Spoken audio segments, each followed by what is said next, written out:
Atong sayro ng dugang pang mga balita sa Mindanao. Makauban nato si Cyril Chavez live sa Cagayan de Oro City.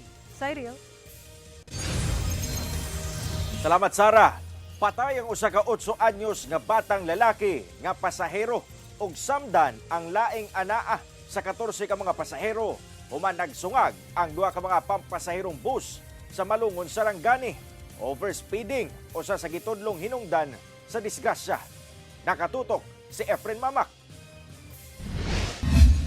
Wala nay panimuot ug dunay dakong samad sa ulo kining 8 anyos nga batang lalaking pasahero diyang girescue gikan sa gisakyang pampasaherong bus diyang gibanggaan sa kasugat nga laing pampasaherong bus sa barangay Malandag, Malungon, Sarangani banda 11:20 sa buntag adlawng Sabado.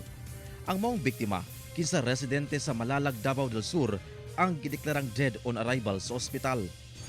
Anaasab sa 14 sa 41 ka mga pasahero sa bus nga gibanggaan ang samdan nga gilayong ipatambalan sa ospital.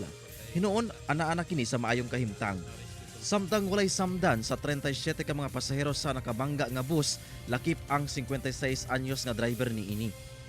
Matud sa Malungon MPS, gikan Davao City ang gibangga ang bus padulong Jensan diyang pag-abot sa pabahadang kalsada sa maong lugar.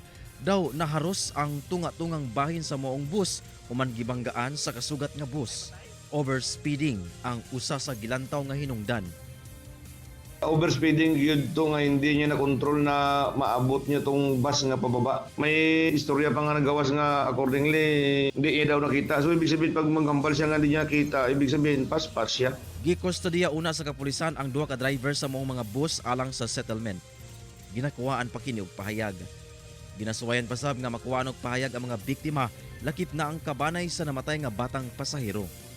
Kauban si Gary Balantay ug Bong Vicencio, Efren Mamak, One Mindanao.